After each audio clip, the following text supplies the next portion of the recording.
कई बार तो बड़े पहुंचे पहुंचे संत भी भगवान का ये लीला देखकर कंफ्यूज हो जाते हैं, चकरा जाते हैं कि आखिर भगवान भी ऐसे कर सकते हैं। जैसे ब्रह्मा जी को माथा फेल हो गया था ना कि अरे यार ये कैसे भगवान हो सकता है।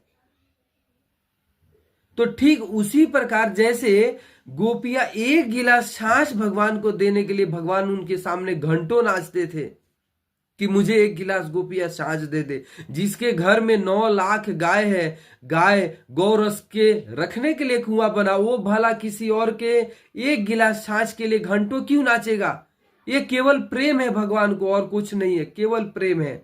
एक गिलास छाछ भगवान गोपियों से प्राप्त करने के लिए घंटों तक नाचते थे, तब जाके एक गिलास गोपियां उनको छाछ प्रदान करती थी।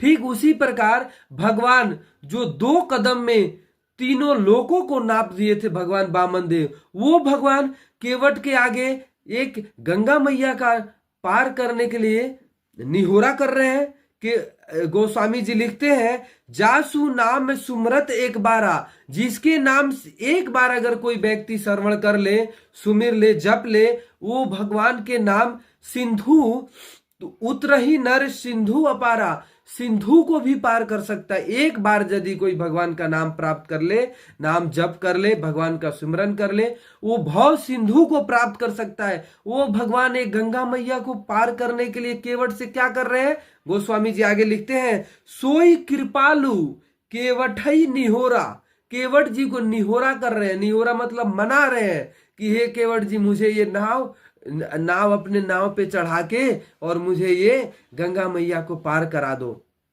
सोचिए, जो भगवान क्षण मात्र में भी गंगा मैया को प्राप्त करने का समर्थ रखते हैं और 2 कदम में पूरे ब्रह्मांड को नापने का समर्थ रखते हैं, वो भगवान केवट से निहोरा कर रहे हैं। जैसे भगवान कृष्ण ने एक गिलास छाछ के लिए गोपियों से निहोरा करते थे और किए हैं और कर रहे हैं, ऐसे ही भगवान राम केवट से गंगा मैया को पार करने के लिए नाव के लिए निहोरा कर रहे हैं, याचना कर रहे हैं कि केवट जी, आप मुझे ये गंगा मैया को पार करा दो।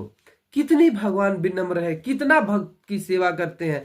कई बार तो ऐसा लगता है कि ये भगवान है ही नहीं, क्योंकि भगवान इतने भक्त के सामने इतने मतलब सरल बन जाते हैं, कोमल बन जाते हैं, नाजुक बन जाते हैं ना, कि भक्त भी कंफ्यूज हो जाता है कि ये भगवान है भी कि नहीं है।